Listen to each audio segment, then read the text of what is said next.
"Serve us drinks, ape."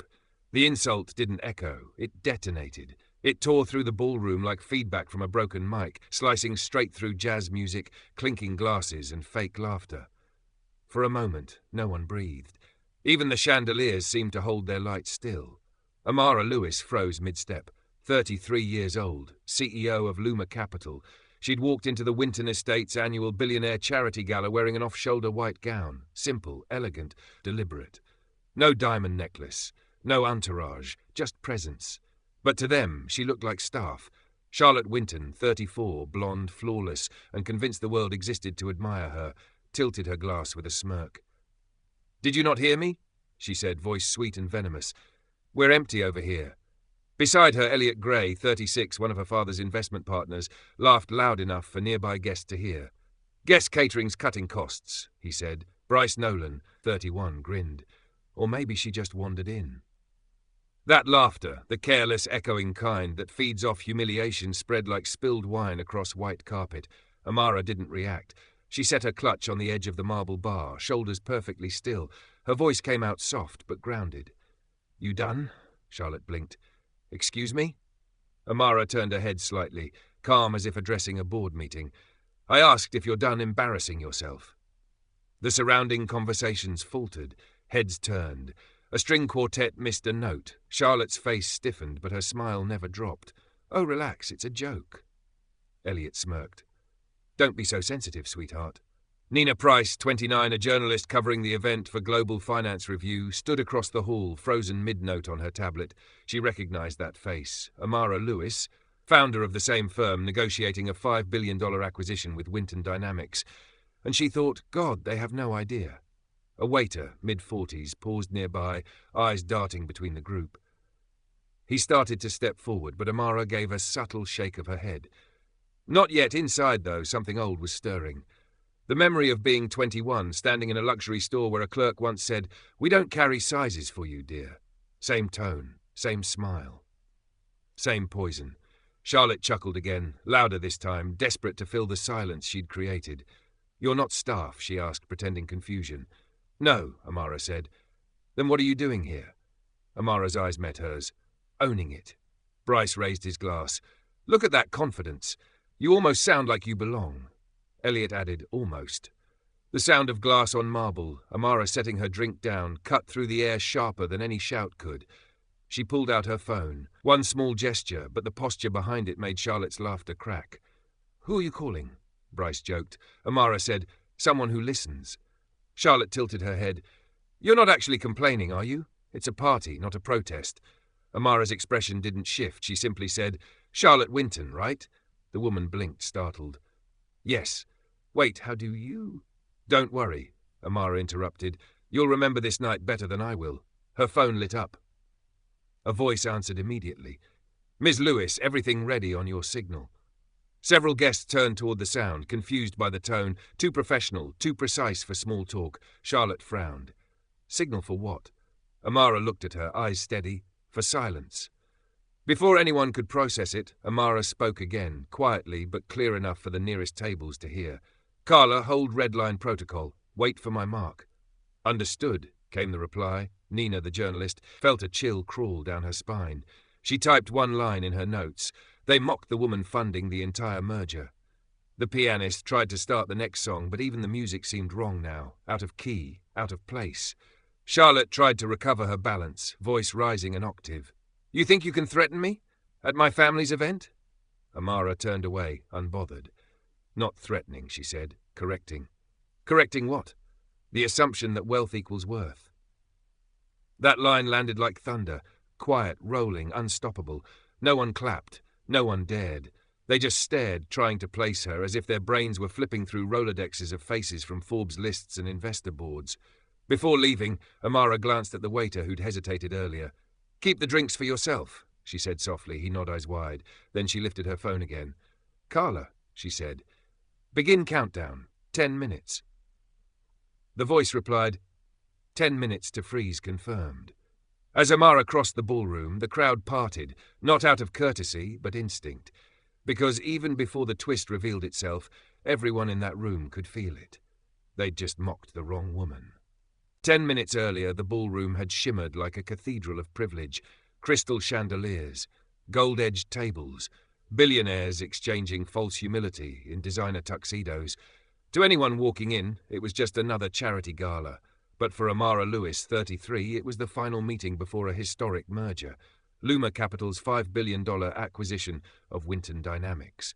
She didn't bring her legal team, her PR manager, or her security detail. She wanted to see how they behaved when they thought she was no one. That's what she'd learned in 13 years of boardrooms and billion-dollar deals. People reveal their real selves when they believe you're beneath them. At 8:03 p.m., Amara arrived through the East Corridor. She moved past the red carpet and photo wall, unnoticed by the cameras that had flocked to Charlotte Winton, the 34-year-old heiress posing under the lights. Charlotte's family owned Winton Dynamics, or at least they thought they still did. Amara paused near the bar, scanning the crowd. She saw faces she'd once shaken hands with, bankers, tech founders, senators, all of them smiling, none of them seeing her. Nina Price, 29, had been the only one to notice her arrival. The young journalist had covered Luma Capital's meteoric rise for Global Finance Review. She knew that Amara had built the firm from a single laptop after being denied a promotion at a Wall Street bank, told politely that she didn't quite fit the image of leadership. That memory became her fuel, and now the woman they refused to promote controlled assets larger than the bank that rejected her. At 8:09, Amara's phone vibrated. A message flashed from her executive assistant, Carla Jensen, 42. All systems ready. Board waiting on your signal. Translation: one word from her could freeze the entire merger or finalize it. But Amara wasn't in a rush. She wanted to observe. Across the room, Charlotte Winton was performing the kind of charm that photographs well. Head back, champagne raised, the room orbiting her confidence. Her laughter rang out as investors surrounded her like bees around sugar. To the untrained eye, Charlotte looked in control. But Amara had read every quarterly report, every debt line buried beneath the family's glamorous facade.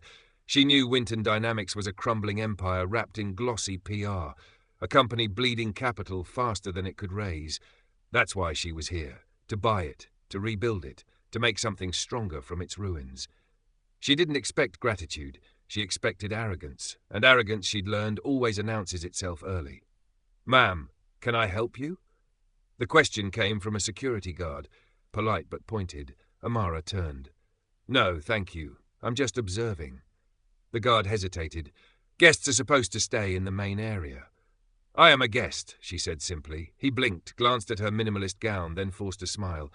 "Of course. My apologies." It wasn't the first time she'd been second-guessed. It wouldn't be the last. She walked further in, each step steady, measured. The air carried that faint mix of perfume and pretense. On stage, the MC announced that the evening's donations would support inclusive innovation in tech. The irony almost made her laugh. When Charlotte finally noticed her, it was pure coincidence, or fate. The heiress was recounting a story to Elliot Gray, 36, an investment partner with too much confidence and too little empathy. Amara had stopped near their table to check her phone. Charlotte glanced up, caught sight of her, and mistook composure for servitude. That's when she said it. Those 4 words that froze the room. "Serve us drinks, ape." And now, 10 minutes later, the entire night was unraveling. From the mezzanine, Nina Price was still filming discreetly. Her heart pounded. She'd seen discrimination before, but never this naked, never this public. Her instinct screamed that this moment would explode. Charlotte, meanwhile, was unraveling faster than her reputation. She whispered to Elliot, "Who does she think she is?" He shrugged, trying to mask discomfort. "Someone who doesn't know her place." Bryce laughed nervously. She'll regret that attitude. But deep down, they all felt it. The air had shifted. Amara's silence wasn't weakness. It was warning. By 8:17 p.m., word had already begun to ripple quietly across the ballroom. Someone whispered that the woman in white looked familiar. Another said, "Isn't that the investor from Forbes?" A few started checking their phones. Nina had posted a cryptic tweet. "The most expensive insult of the year just happened at the Winton Gala, Luma Capital." Her phone vibrated instantly, retweets climbing like sparks on dry wood. Amara hadn't moved. She was still by the bar, calm as marble. Her phone glowed softly in her hand. Carla's voice buzzed through her earpiece. "Ma'am, press wants confirmation of your attendance. Shall we go public?" "Not yet," Amara said. "Then, what's your next move?" Amara's eyes drifted to Charlotte, who was laughing again, louder now, trying to erase the tension she'd created. She whispered, "Watch, listen, learn how power mistakes itself for ownership." Carla paused. "Understood. Countdown still active?" "Keep it running." The clock hit 8:20, 3 minutes until the deal froze. And in those 3 minutes, everyone in that room, the billionaires, the investors, the waiters, the journalist, would discover what happens when the person you look down on is the one holding the world's most expensive pen. 8:20 p.m., the gala had begun to fracture. The music still played, but the melody no longer reached the edges of the ballroom. People weren't listening, they were watching.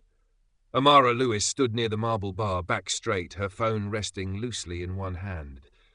The same guests who had looked through her moments ago now whispered her name like a rumor they couldn't confirm. "Is that her?" someone muttered. "Looks like the woman from that Forbes cover." "No way! That's Amara Lewis." Charlotte Winton could feel the shift but didn't understand it. Her smile was stretched too tight now, her voice an octave too high. "She's just a guest," she said to Elliot and Bryce. "They're overreacting." Elliot poured himself another drink. "Then prove it. Have her escorted out. Make it stop before it gets messy." Charlotte's jaw flexed. No one told her what to do in her father's house, especially not a stranger who looked too calm to be ordinary. She strode toward Amara, her heels clicking across the marble like a metronome of anger. The crowd parted. "Excuse me," she said loudly enough for others to hear. "I think you're lost. The staff area's that way."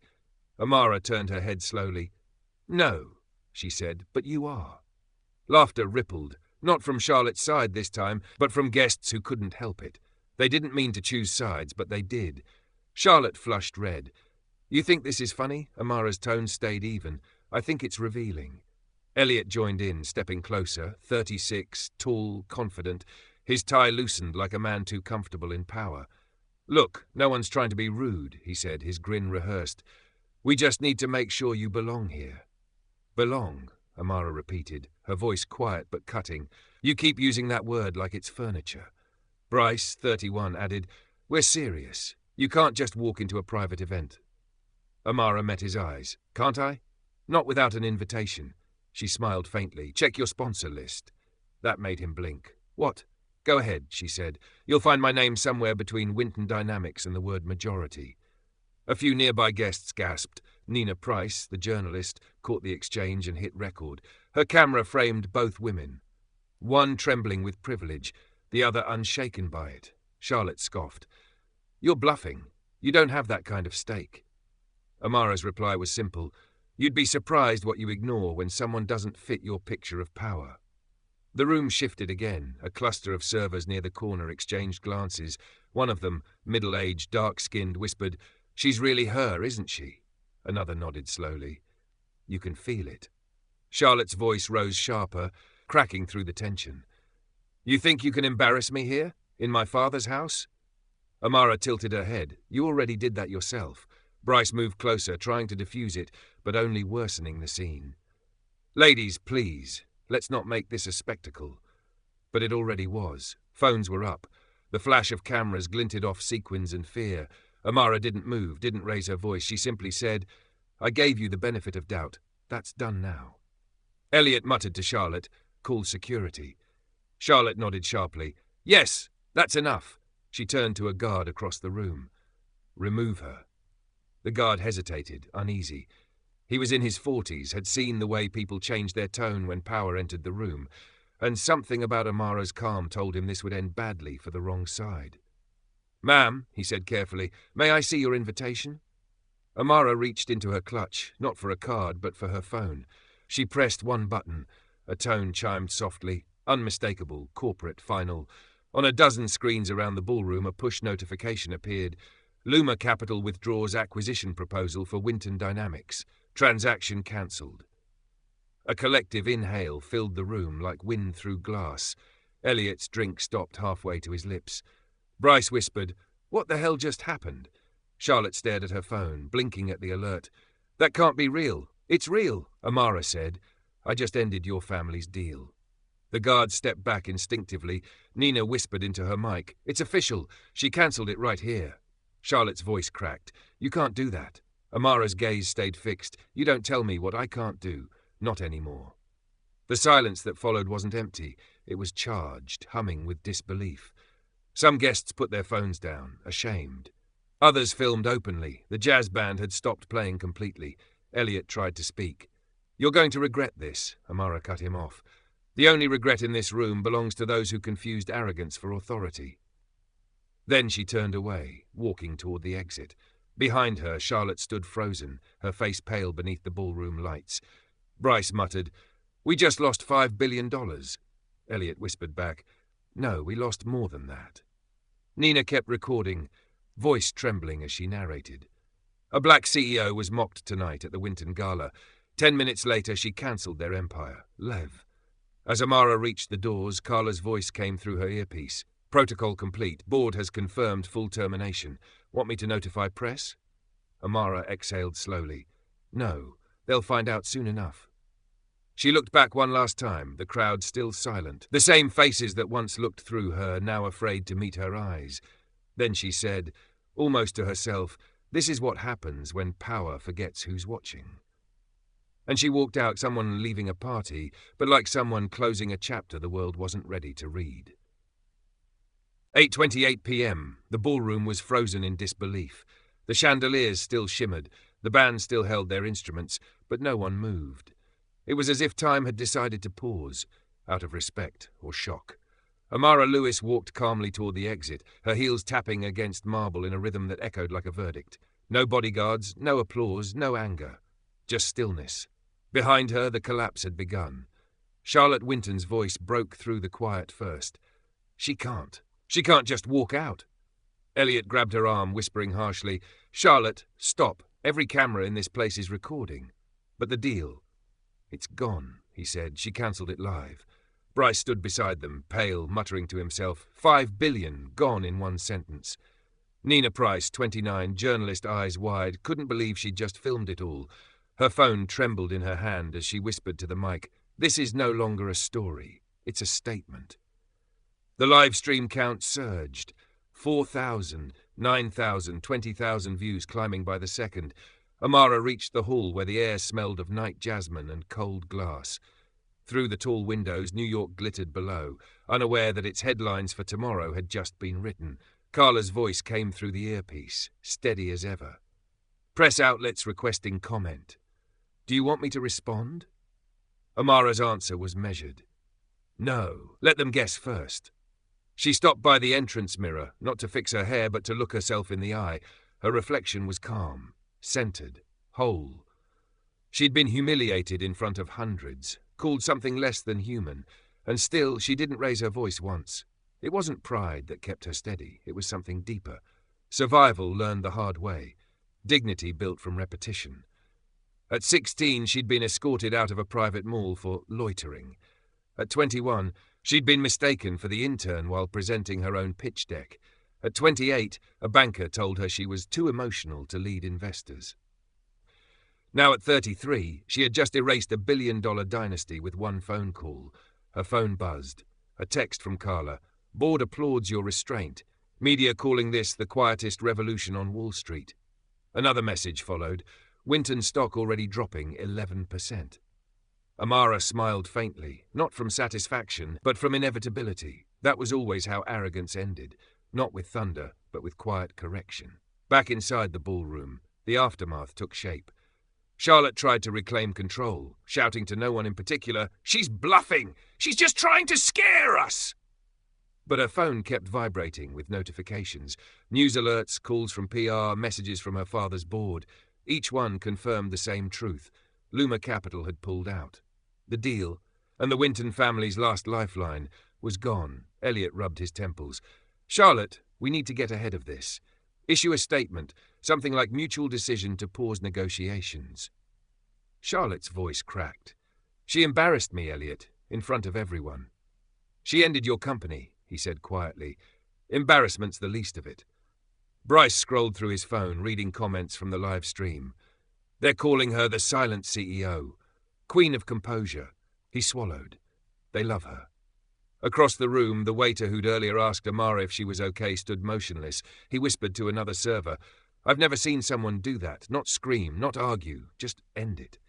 His colleague replied softly, "That's what real power looks like." Meanwhile, Nina followed Amara out into the hallway, camera still rolling. "Miss Lewis," she called. "Can I get a statement?" Amara didn't slow down. "You already have one." Nina jogged beside her. "People are saying this is the boldest stand against elitism in years. Was it planned?" Amara stopped at the glass doors, turned slightly, her face calm but unreadable. "Planned?" she said. "No. Experienced." Nina blinked, not sure how to respond. Amara continued, "Every black professional has a story like tonight. The difference is mine was filmed." For a second, even Nina forgot she was recording. Then Amara gave a small nod. "Good night, Miss Price. Tell the truth, not the noise."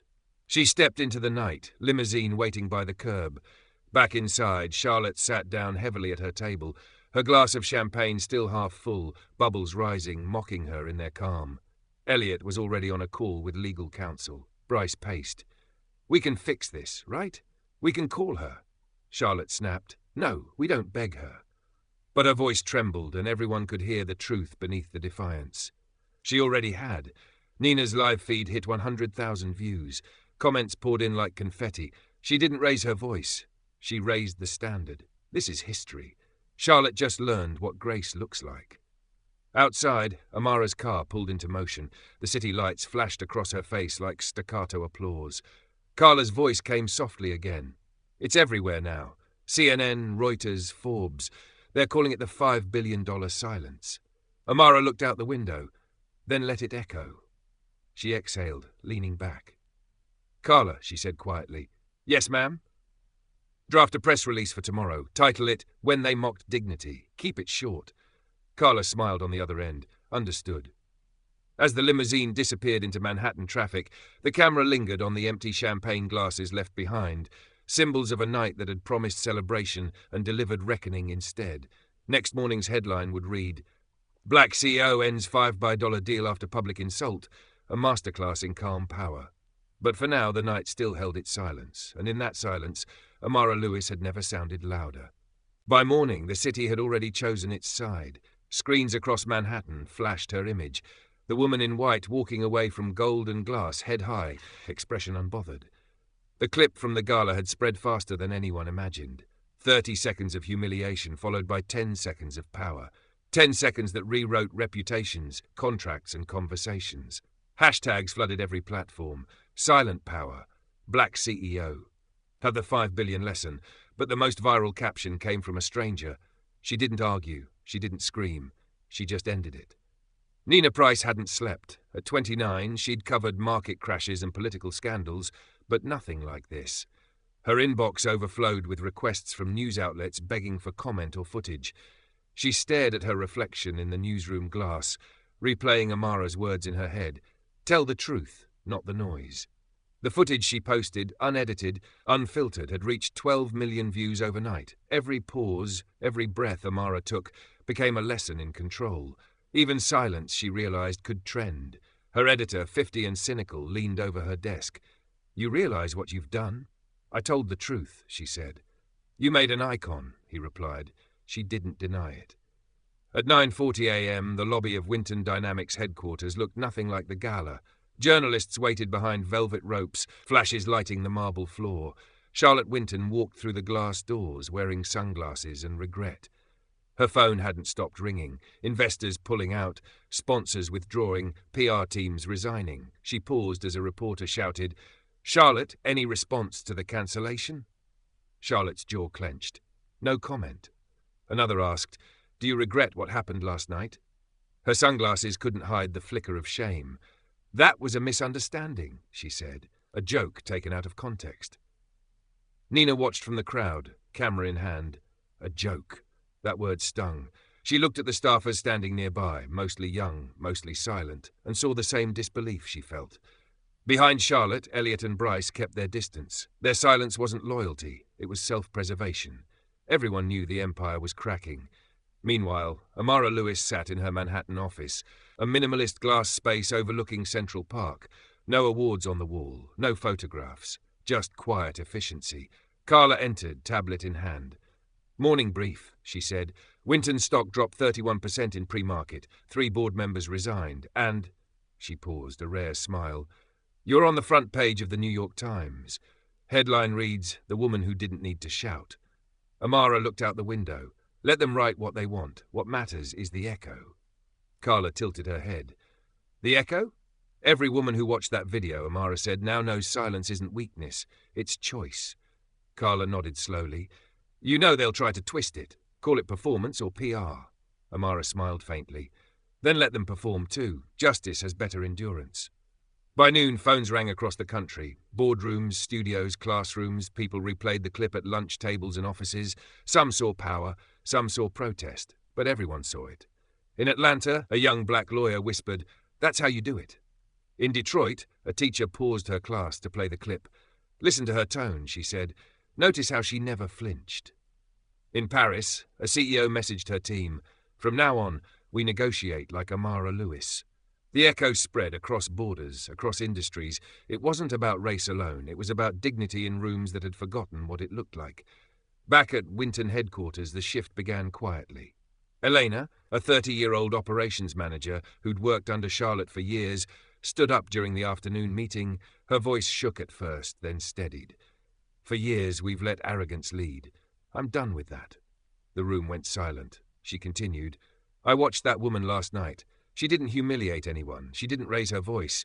She just drew a line. Maybe it's time we do the same." No one spoke after that, but one by one, employees nodded. By evening, HR received over 40 resignation letters, all citing loss of trust in leadership. Nina uploaded her follow-up article that night, "The Quietest Rebellion." She wrote, "Amara Lewis didn't cancel a deal. She ended a tradition, the tradition of mistaking politeness for permission."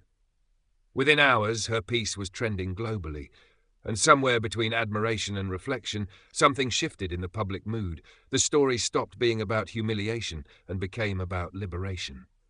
At 11 p.m., Amara sat alone in her office, city lights painting her face in soft gold. Her phone buzzed again, this time with a message from an unknown number. It read, "You don't know me, but I saw what you did.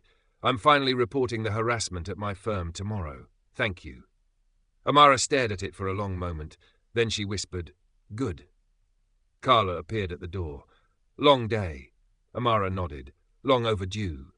They stood there quietly, watching the skyline. Carla said, "You could have humiliated them publicly, dragged their names through the press." Amara's voice was soft. "I didn't need to. The truth carries its own microphone." Outside, New York pulsed with lights. Thousands of windows lit, their thousands of lives touched by one moment of restraint. The echo had already outgrown the room it started in. And for the first time in a long time, the world wasn't just watching a black CEO win. It was learning what winning could look like. By Friday morning, the story wasn't just news. It was oxygen. Television anchors repeated her name every hour. Amara Lewis, the black CEO who cancelled a $5 billion deal after being mocked at a gala. Networks ran split screens, on one side footage of the insult, on the other her walking away, poised and silent. Headlines competed to define her: the quiet storm, Wall Street's wake-up call, power without a sound. But inside Luma Capital, the mood was disciplined. No chaos, no celebration. Amara didn't believe in victory laps. She believed in direction. The boardroom was full, sunlight spilling across glass and steel. Carla Jensen, 42, stood at the head of the table beside Amara, reviewing the media reports. 21 interviews requested, Carla said. CNN, Bloomberg, even Vogue. Amara didn't look up from her tablet. Decline all. Even Vogue? Amara's lips curved faintly. Especially Vogue. Laughter rippled softly among the team. A rare thing in Luma's precise world. Carla scrolled. Statement drafts from PR are ready too. We can frame it as corporate miscommunication or as a stand against discrimination. Amara leaned back. Neither. Then what? The truth, she said. A decision made in real time by a woman tired of watching civility used as a shield for cruelty. The room went quiet. Not the fearful kind, the listening kind, she continued. If people want a statement, they'll hear it live, unfiltered. No handlers. Carla nodded, already typing a note. Schedule it. Across town, the Winton family scrambled to repair what couldn't be fixed. Charlotte Winton sat in a hotel suite, pale and sleepless. Her father, William Winton, 60, billionaire founder of Winton Dynamics, paced the room. "You humiliated this family," he hissed. "Do you understand the scale of what you've done?" Charlotte's eyes brimmed. "I made a mistake. I thought she was staff." He stopped, turning toward her with something colder than anger, disappointment. "You didn't just insult a woman," he said. "You insulted power, real power, the kind we pretend we have." At 4 p.m, Amara arrived at the press conference. No red carpet, no teleprompter, just a podium, a black backdrop and a room full of journalists, including Nina Price, whose live stream had made history 3 nights earlier. Cameras flashed, microphones thrust forward. "Ms. Lewis!" "What do you say to those calling you the face of silent protest? Did you plan to cancel the deal beforehand? Do you believe race played a role in the incident?" Amara waited. She didn't speak until the noise folded into silence. Then she said, "You've all seen the clip. You've all seen what happened. But the real story isn't about me. It's about what we allow to pass as acceptable." The room stilled. Every lens focused. When a woman walks into a room and dignity leaves the conversation, the problem isn't her presence. It's the system that still measures worth by comfort, color, and clothing. A ripple of scribbling pens filled the air. "I didn't cancel a deal because of anger," she said. "I cancelled it because some partnerships are too expensive to keep." That line hit the room like thunder. Cameras clicked non-stop, she continued, voice even. "I've been in rooms where I was the only one who looked like me. I've been called emotional, lucky, and worse. But I learned something. Silence isn't surrender. Sometimes it's strategy." Nina felt her throat tighten. This wasn't a speech, it was a mirror. Amara paused, scanning the crowd. "I'm not a symbol. I'm a CEO. I make decisions that reflect what I believe in. And what I believe is simple. Respect is not negotiable." A hush fell so complete that the air itself seemed to listen. She closed with, "For anyone who's ever been underestimated, in boardrooms, in schools, in everyday life, remember this. You don't need to raise your voice to raise your value." Then she stepped away from the microphone. No slogans. No branding. Just a woman reclaiming the narrative she'd written herself. That night, networks ran her full speech, uncut. Commentators debated tone, timing, motive, but the audience already decided. Clips of her final line trended in dozens of languages. A mother in Chicago sent it to her daughter. A teacher in Lagos played it in her morning class. A Wall Street analyst reposted it with the caption, "We all just witnessed leadership redefine itself." Meanwhile, in her office, Amara sat quietly as Carla entered. "Social engagements through the roof," Carla said. Luma's valuation actually increased. "Investors are calling this the integrity premium." Amara chuckled softly. Interesting name for basic decency. Carla hesitated. "You know, you could use this momentum, start a foundation, launch a campaign." Amara shook her head. "I didn't do it for a movement. I did it because enough was enough. But if it helps someone else take up space without apology, that's movement enough." Carla smiled. "You've changed how people talk about power." Amara looked out the window at the skyline, steady, thoughtful. "No," she said quietly. "I reminded them what it's supposed to sound like." Outside, a late-night host summarized it best on national TV. She didn't cancel a deal. She cancelled the idea that power needs to shout to be heard. And across the world, millions nodded, not in outrage this time, but in recognition. Because for once, the sound of justice was silence. The city didn't sleep that night, but Amara did. Deep, steady, without regret. For the first time in years, she didn't dream about work, deadlines, or market volatility. She dreamed of a younger version of herself, 20 years earlier, standing in the fluorescent hum of a Charlotte, North Carolina mall, holding a dress she could barely afford. The sales clerk, mid-40s and brittle with judgment, looked her up and down and said, "Sweetheart, that's not your style." Amara had smiled then, quiet, heart pounding in humiliation. But she remembered what her mother told her that night. "Don't fight to be seen, baby. Build something they can't look away from." That sentence became her operating code. She built quietly. She studied longer, worked harder, listened more than she spoke. By 29, she'd been the youngest vice president at Rockford Investments, and the only black woman on the floor. She remembered the boardroom, the first one she'd ever sat in. 13 men, all older, all white. They'd called her ambitious, but said it like a warning. One day she presented a proposal for a renewable energy fund. It was rejected in 5 minutes. 2 months later, the same proposal reappeared under someone else's name. She'd sat there listening to applause for the idea she'd created. She didn't cry, she didn't argue, she took notes. 3 months later, she resigned.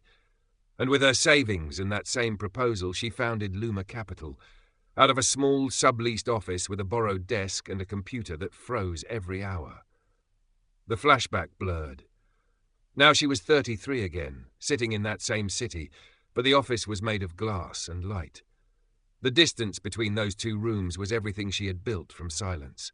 Morning sunlight poured through her penthouse window. Carla entered quietly with coffee. "You look rested," she said. "I was remembering," Amara replied. Carla smiled knowingly. "The mall story again?" Amara nodded. "And the meeting where they told me to smile more." Carla chuckled. "You smiled all the way to $1 billion portfolio." They both laughed softly, the kind of laugh that holds history in it. Then Carla's tone shifted. "You ever wish you'd yelled back? Just once?" Amara thought for a long moment. "No," she said finally. "If I had yelled, they would have remembered my tone, not my words." She took a sip of coffee. Silence makes them listen longer. At noon, she visited her mother's old neighborhood in Charlotte. She hadn't been back in years. The houses looked smaller, the sidewalks cracked, but the air smelled the same, magnolia and rain. Children rode bikes past her car, shouting and laughing, their joy unguarded. She stopped in front of a small corner bookstore. Inside, the owner, Mrs. Davenport, 60, glasses perched low, gasped when she recognized her. "Lord, it's little Amara Lewis," she said, laughing. "You used to sit right there by the heater and read magazines you never bought." Amara grinned. "I can afford to now." Mrs. Davenport waved a hand. "Child, you already paid. You kept believing." As they talked, a teenage girl hovered nearby, pretending to browse. When Amara turned to leave, the girl blurted, "Ma'am, I saw your video." Amara smiled gently. "You mean the one where I didn't say much?" The girl nodded. "You said enough." For a second, Amara felt her chest tighten, the kind of pride that hums instead of burns. She handed the girl her business card. "When you're ready to start something, call me." Driving back to Manhattan, Amara replayed the faces from her past. The manager who had once told her she wasn't leadership material. The investor who called her decorative. The banker who said, "You're good, but not good enough to make partner." Every insult had been an education. Every humiliation, a quiet mentor. Now she understood the irony. They'd spent years trying to silence her, but silence had become her instrument. That evening, she met with a small circle of mentees, 5 women from diverse backgrounds, all over 30, each fighting their own quiet battles in corporate worlds that still hadn't learned to listen. They met once a month after hours. No cameras, no hashtags. The group called itself Project Resonate. One of them, Dana, 31, a banker, asked, "How do you stay calm when they disrespect you?" Amara answered, "By remembering that anger spends energy, but composure earns it back." Another asked, "Do you ever get tired of proving them wrong?" Amara smiled faintly. "I don't prove them wrong anymore. I prove myself right." Carla, sitting nearby, whispered, "That line belongs on a billboard." Amara replied, "No, it belongs in a habit." They all laughed softly, but the sound carried weight. The sound of women who had decided that grace was not surrender, it was armor. Later that night, Amara stood by her window again. The skyline pulsed with light, every tower a mirror of ambition. She whispered her mother's words once more. "Don't fight to be seen. Build something they can't look away from." She realized she had built more than wealth. She'd built a new vocabulary for strength, a language where silence spoke louder than anger, where dignity was strategy, where a black woman's restraint could feel like thunder. She smiled to herself, a quiet exhale of victory and peace. Then she turned off the lights and said softly, "Lesson learned. Lesson passed on." Monday morning, the elevator doors at Winton Dynamics opened onto chaos. Assistants whispered in corners, phones rang without answer. A tray of untouched lattes sat sweating on the reception desk. The empire was cracking from the inside. Charlotte Winton stepped out, sunglasses on despite the fluorescent light. She was 34 but looked older now, the kind of older that stress etches, not time. Behind her trailed Elliot Gray, 36, pacing fast, tie crooked. Bryce Nolan, 31, carried a stack of files that no longer mattered. The boardroom door shut behind them with a heavy thud. 10 directors sat waiting, faces drawn, their once polished confidence replaced by corporate panic. At the head of the table sat William Winton, 60, her father, a man whose silence could fill a room. "Sit down," he said. Charlotte obeyed. The CFO began without ceremony. "As of this morning, our market cap is down 42%. Investors are liquidating. 3 subsidiaries have terminated contracts, citing reputational risk." She slid a folder across the table. "We're being investigated for misrepresentation during merger talks." Charlotte blinked. "Misrepresentation? I didn't," Elliot cut in. "It's not what you did legally, it's what you did publicly." Her father's voice was quiet but lethal. "You turned arrogance into policy." The words hung in the air like smoke. Bryce spoke up, hesitant. "There's more. Luma Capital just announced a diversity investment fund, $500 million. They named it Project Dignity. Every news outlet is linking it to her." Charlotte sank back in her chair. "She's turning this into a movement." Her father's eyes narrowed. "No, you did." Across Manhattan at Luma Capital, the mood couldn't have been more different. Carla entered Amara's office, tablet in hand. Morning reports, Winton stock plummeting. Their board may sell by quarter's end. Amara sipped her coffee. "Painful lesson, but necessary." Carla smiled. "Justice with a balance sheet," Amara replied. "The market corrects arrogance faster than morals ever could." She turned back to the window. Central Park spread beneath her, sunlight bouncing off glass towers. To her, this wasn't revenge. It was equilibrium. At Winton, a PR consultant 40s was pacing before the board. "We need an apology statement. Now. Personal, emotional, public." William Winton shook his head. "Apologies mean nothing when the market's already voted." He looked at his daughter. "You will address this directly, not to save the company, to save your name." Charlotte swallowed. "You think they'll forgive me?" "Forgive?" he said coldly. "They'll forget after you fade." That afternoon, cameras gathered outside Winton Tower. Charlotte stepped to the podium in a grey suit, makeup neutral, voice rehearsed. "I want to address the events of last week." She began. "My comments at the gala were insensitive and do not reflect who I am." Reporters exchanged glances. One shouted, "Then who are you, Miss Winton?" She hesitated. Someone learning. The statement trailed into the noise of camera shutters.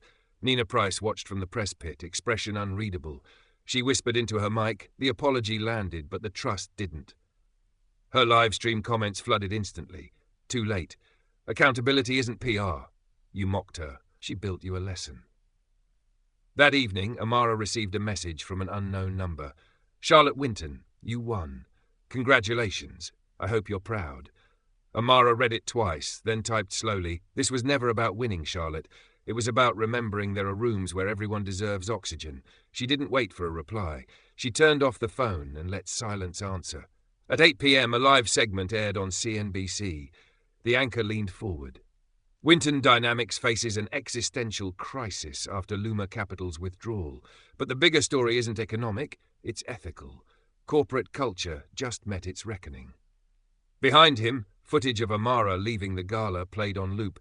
The caption read, "When leadership looks like grace." Inside Winton Tower, William watched the coverage alone in his office. He stared at the headline, then at the portrait of his younger self on the wall. A man once praised for empire building, now he saw only inheritance built on entitlement. He picked up the phone.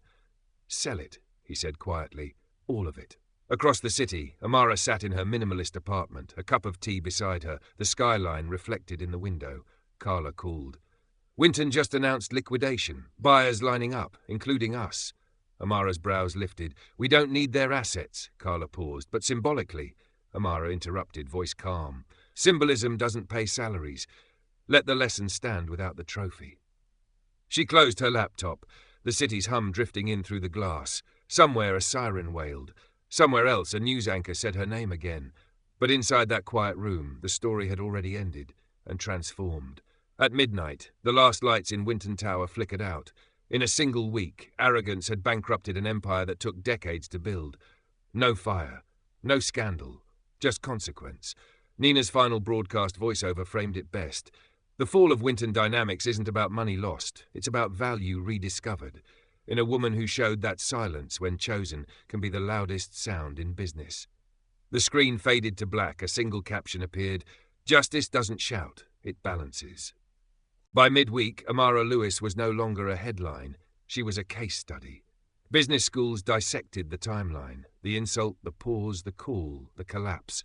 Professors at Harvard, Oxford, and Howard assigned it as crisis ethics in leadership. Wall Street analysts called it the Loomer standard. But outside boardrooms, the story had already evolved into something much larger. It had become a mirror, held up to every workplace, every room where power and prejudice still shared a table. In London, a morning panel debated her legacy live on BBC.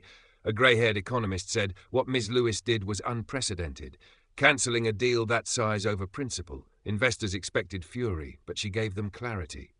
A younger woman, 32, countered, it wasn't principle, it was pattern recognition. She saw arrogance as liability and corrected it. That's not emotion, that's governance. The host smiled. So the market finally met morality? Both guests nodded, and morality won. In Johannesburg, a young black entrepreneur live-streamed from his office. They used to tell me, stay quiet, stay polite. Now I tell them, stay silent, stay powerful. The comments poured in: Amara mindset, quiet revolution, leadership rewritten. Her words had become language. At Luma Capital, Carla Jensen entered Amara's office with a thick folder. Media coverage from 30 countries, she said. And she hesitated, almost smiling. The UN invited you to keynote their Global Ethics Forum next month. Amara looked up from her laptop. They think I'm a symbol. I'm just a woman who drew a line. Carla replied softly, sometimes that's exactly what a symbol is. Amara sighed, leaning back. If I go, I'll only speak once, and no slogans. Carla grinned. You don't need slogans, you have punctuation. That afternoon, Forbes released its annual Most Influential Leaders list.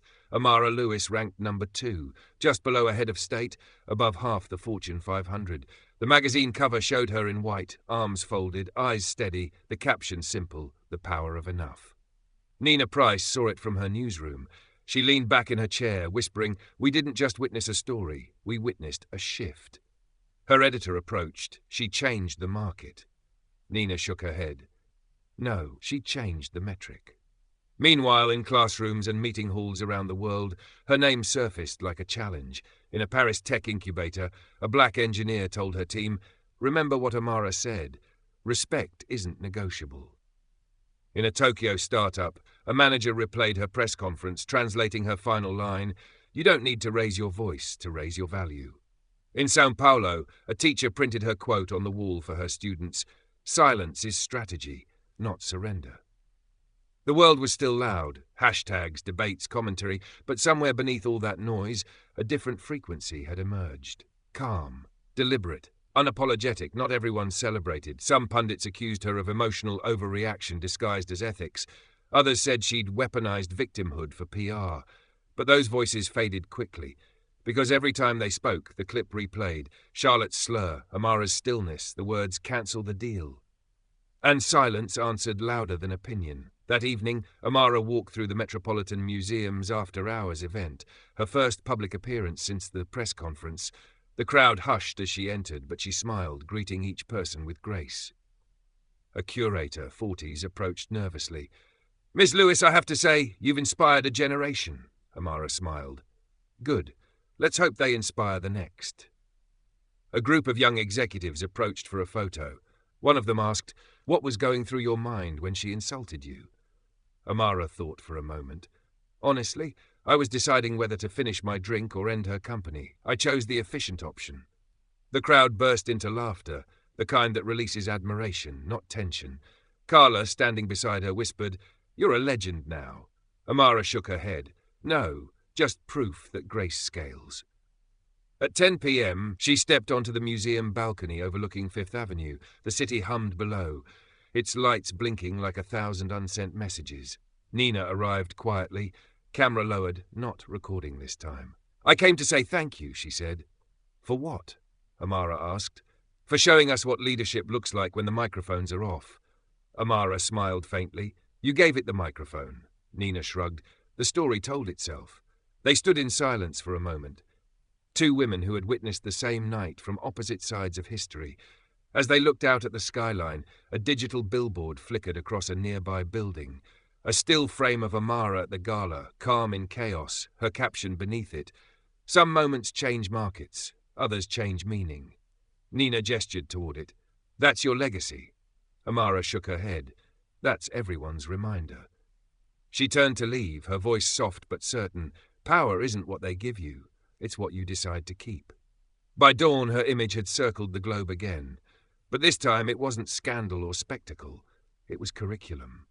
Business schools rewrote leadership models. Corporations adopted new ethics charters. And somewhere, in another ballroom years from now, when someone tried to humiliate another, someone else would remember the night Amara Lewis stayed silent and think twice before speaking. 6 months later, the noise had faded. No scandals, no hashtags, just a new normal that carried her fingerprints. Amara Lewis sat in a sunlit conference room overlooking Geneva.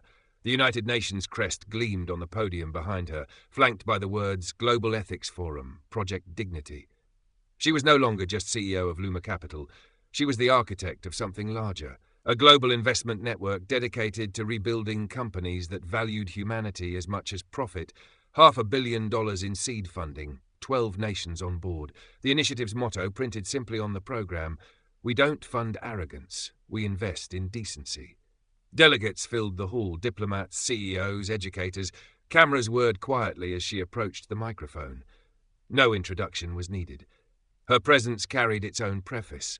Amara looked out at the sea of faces, leaders from every continent, some admiring, some skeptical. Her tone was calm, deliberate. 6 months ago, she began, I made a decision that cost $5 billion and built something worth far more. She let the silence stretch. It wasn't about money, it was about measurement. We keep measuring success by noise. The louder the brand, the higher the valuation. But real value isn't loud. It's consistent. It's ethical. It lasts. A few heads nodded, others scribbled notes furiously. She continued, Project Dignity exists because arrogance was never innovation, and because integrity shouldn't need crisis to be fashionable. Applause rippled, not thunderous, but warm, grounded. The kind of applause that means people understood. In the front row, Nina Price sat with her press badge turned backward. She wasn't covering this one. She was invited. Her article, The Quietest Rebellion, had won a Pulitzer last month. She watched Amara on stage and whispered to herself, still calm, still commanding. Beside her, Carla Jensen typed updates into a live feed. The comments were pouring in again, executives quoting her lines in real time. Project Dignity was trending across 5 continents within the hour. After the speech, Amara stepped down from the podium. A group of young delegates, all around 30, gathered near the aisle, waiting nervously. One woman, an Indian tech founder, spoke first. Ms. Lewis, I started my company after watching your video. I realized I didn't have to shout to be heard. I just had to stand my ground. Amara smiled. Good. Keep standing. The view gets clearer. Another delegate from Kenya added softly, You turned composure into currency. Amara shook her hand. No, I just reminded people that ethics compound. That evening, back at her hotel, she sat on the balcony with Carla. The Geneva skyline reflected in the lake, lights trembling softly in the water. Carla poured 2 glasses of wine. You know, when I joined Luma, I thought you were intimidating. Amara smirked. Still am. Carla laughed. No, you're inevitable. They clinked glasses, the sound small but resonant. Carla leaned back. So what's next, after Geneva, after all this? Amara stared at the horizon. Next, we build quietly. Again, Project Dignity isn't a campaign. It's a correction. She paused. And corrections take time. The next morning, headlines from every major outlet carried the same photograph. Amara standing on the UN stage, sunlight spilling over her shoulder, her hands folded with composure. The caption read, From Scandal to Standard, How One Black CEO Redefined Global Leadership. Meanwhile, in New York, the once golden Winton Tower stood empty. Its sign had been removed, its marble lobby stripped bare. A group of construction workers prepared to install new letters across the facade. They read Luma Institute, Ethics in Business. Amara hadn't bought Winton Dynamics. She'd repurposed its space, turned a symbol of arrogance into a school for integrity. Inside, classrooms were being fitted with interactive labs and leadership simulators. The first lesson on the wall, never confuse confidence with contempt. Carla stood beside her as they toured the space. You really turned their building into a classroom? Amara's voice was soft. Every fall deserves a purpose. A few days later, she recorded a message for the Institute's opening ceremony. Her tone was simple, almost conversational. Power, she said, isn't meant to dominate. It's meant to direct. And when power loses its empathy, the market will correct it, if we don't first. She smiled faintly. The next generation won't need my story. They'll have their own. But I hope they remember one thing. Dignity isn't quiet. It's clear. The video ended. The screen faded to black. And the students, future executives, founders and dreamers, rose to their feet in applause. That night, as Amara's plane lifted from Geneva, Carla asked, "Do you think they'll ever forget what you did?" Amara looked out the window, the lights below blurring into constellations. "They'll forget the scandal," she said, "but not the silence." A beat passed. Then she added, half smiling, "And that's enough." New York, winter. 6 months after the Geneva summit, the city was white with snow and noise. But inside Amara Lewis's penthouse, there was only quiet, the kind of quiet she'd earned. The headlines had slowed, the interviews had stopped, and the world had finally moved on. But solitude has a way of magnifying what applause can't fill. She stood by the window, barefoot, a cup of black tea warming her hands. Below, the city pulsed, cabs honking, snow melting in orange streetlight. A rhythm she no longer needed to chase. For years, her life had been deadlines, decisions, and damage control. Now, for the first time, it was still. And stillness, she was learning, was its own kind of work. Her phone buzzed, a message from Nina Price. Feature article dropped today. The Legacy of Dignity. You might want to read it. Amara smiled. She didn't open the link. She didn't need to. The legacy wasn't in print. It was in motion. In the people she'd never meet, who now spoke differently in boardrooms, who now paused before judging. That was enough. Later that evening, Carla arrived, bundled in a long coat, cheeks flushed from the cold. "You're impossible to reach," she said, stepping in. "I was about to send a search party." Amara chuckled softly. "I turned off everything today, emails, calls, even conscience." Carla raised an eyebrow.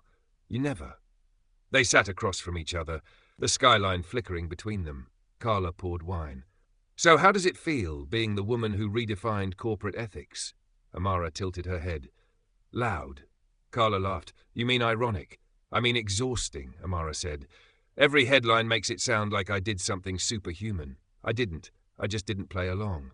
She sipped her wine, gazed distant. "Sometimes I wonder if people forget that it hurt, that moment, being insulted, being reduced." Carla's expression softened. "You never showed it." "That's the trick," Amara said quietly. "You learn to bleed where no one sees." There was a long silence between them. Not awkward, sacred. Carla finally said, "You know, it's okay to stop fighting. The world caught up." Amara smiled faintly. "The world always catches up. The question is who we become while it's running." She leaned back, eyes on the snow outside. "When I walked out of that gala, I didn't feel victorious. I felt tired, like I'd been explaining my worth my whole life and finally ran out of words." Carla nodded slowly. "Maybe that's what power really is, reaching the point where you don't have to explain anymore." Amara looked at her, or needing no one to validate that you don't. They clinked glasses, not in celebration, but understanding. After Carla left, Amara walked through her apartment, minimalist, silent, elegant. On her desk sat an unopened envelope. The handwriting was unfamiliar. She tore it open. "Ms. Lewis, my name is Grace. I work at Winton's old HR department. What's left of it. I used to stay silent when they mocked people like us. I thought I had no power. After you, I realized silence isn't always surrender.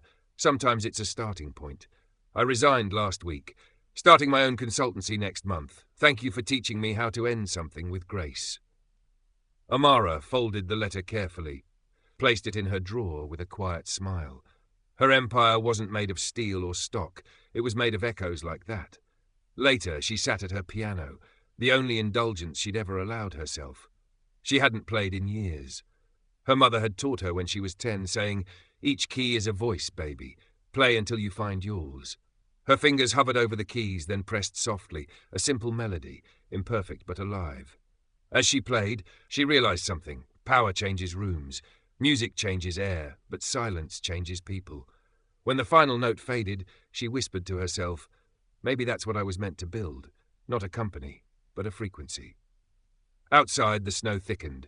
Across the skyline, the Luma Institute's lights glowed faintly. Her building, once Winton Tower, now alive with students working late. She imagined them, arguing over ethics, designing solutions, daring to lead kindly. That was legacy enough. Her phone buzzed again, a text from Nina. "They're calling your story the day power grew up." Amara typed back, "Maybe it just remembered its manners." Before bed, she stood once more at the window. The city below looked smaller now, not because it had shrunk, but because she'd finally stepped above its noise. She whispered softly, "Justice doesn't shout, it breathes." Then she turned off the lights, and in that moment, for the first time since that night at the gala, Amara Lewis wasn't a symbol, or a CEO, or a name in headlines. She was just a woman who had learned the rarest skill of all, how to live in peace after winning. 10 years later, the world had changed. Not in noise, but in tone. The skyline was different now. The old glass towers that once bore the names of dynasties long fallen now carried 3 simple words etched in silver: the Luma Institute. It wasn't just a school anymore. It had become a global network. 24 campuses across 6 continents, each one teaching the same creed. Amara Lewis had once lived. Integrity isn't expensive, arrogance is. And every year, on the anniversary of the Winton Gala, thousands tuned in to watch a short video called The Night That Changed Power. No music, no narration, just 30 seconds of footage. Charlotte's insult, Amara's silence, and that calm sentence, "Cancel the deal." It had become more than history. It was a calibration point, the moment leadership learned to listen. At 43, Amara had retired from Luma Capital but remained on the Institute's board. Her hair carried a streak of silver now, but her gaze was the same, sharp, composed, unbothered. She lived quietly in a townhouse near the Hudson, far from the noise she once commanded. That morning she walked into a lecture hall where 100 students waited. They rose instinctively when she entered. She laughed softly. "Please, sit. Respect isn't about standing up, it's about showing up." The lecture was titled The Currency of Decency. She spoke slowly without notes. "When I was your age," she began, "I thought success was about being the loudest voice in the room. Then I learned the quietest one usually owns the room." A student raised her hand. "Miss Lewis, did you ever forgive them?" "The people from that night?" Amara smiled gently. "Forgiveness isn't about them. It's about not dragging their noise into your peace." The class was silent, not out of fear, but reverence. That silence, the same kind that had once cost her so much, now taught others how to lead. After class, she walked the courtyard, glass buildings, open spaces, and murals of quotes by past graduates. One caught her eye. She didn't raise her voice, she raised the standard. She touched the inscription lightly, almost in disbelief. "You kids make me sound saintly," she murmured. A young administrator nearby smiled. "To them, you are." Amara chuckled. "Then I should remind them saints have tax returns." They laughed, but the truth lingered. Her story had become legend. Later that evening, she met with Nina Price in the cafe on campus. Nina was now 39, a celebrated journalist and professor of ethics in media. Her Pulitzer sat in her office, but tonight she was just an old friend. "You realize," Nina said, sipping her tea, "they teach your speech in political science classes now. You're part of the syllabus." Amara smiled faintly. "Strange, isn't it? A woman who said 10 sentences is still being quoted 10 years later." "That's the point," Nina replied. "Most people shout to be remembered. You whispered and became permanent." They sat in companionable quiet for a moment, 2 women who had both survived the noise and outlived it. As the sun set, Amara returned to her office overlooking the Hudson. On her desk lay a letter sealed in gold. From Charlotte Winton. They hadn't spoken in a decade. She opened it slowly. "Amara, I watched your interview tonight. You were right. The deal I lost wasn't $5 billion. It was my humility. I've rebuilt my life, smaller but honest. Thank you for forcing me to start over. Charlotte." Amara exhaled softly, folding the letter with care. There was no triumph in her expression, only peace. Growth, even from enemies, was part of the justice she believed in. That night, she attended the annual Luma Gala, the 10th anniversary celebration, not the kind of gala with champagne and diamonds, but one filled with laughter, poetry, and purpose. Students presented innovations, ethical finance models, fair trade startups, education projects in underserved regions. When she stepped on stage, the applause was thunderous. She waited for it to fade, then began simply, 10 years ago, I walked away from a party that mistook noise for worth. Tonight, I stand in one that remembers the difference. The crowd cheered, but she raised her hand gently. I'm not here to relive what happened, she said. I'm here to remind you why it mattered. Because power, my friends, was never meant to be a weapon. It was meant to be a mirror, reflecting who we are when no one's watching. She paused, scanning the faces of young leaders who had never known a world before that night. Don't chase influence, she said. Build integrity. Influence will follow. The room erupted in applause again, not frantic, but full. Later, standing alone on the terrace, she looked out at the skyline glowing gold. The city that once mocked her now carried her lessons in its architecture. Even the stock exchange had adopted a new motto on its banner, return with respect. Carla approached, older now, but still the steady anchor beside her. 10 years, she said quietly. You did it. Amara smiled. No, we started it. Carla nodded. Do you ever miss it? The fight, the adrenaline? Amara shook her head. No, I missed the beginning, the part before the noise. They stood together, watching the river lights ripple. Amara's voice dropped to a whisper. Justice doesn't shout, it echoes. And with that, she turned toward the light of the hall, her silhouette framed against the skyline, the woman who had once been underestimated, now immortalized not by noise but by the clarity of her calm.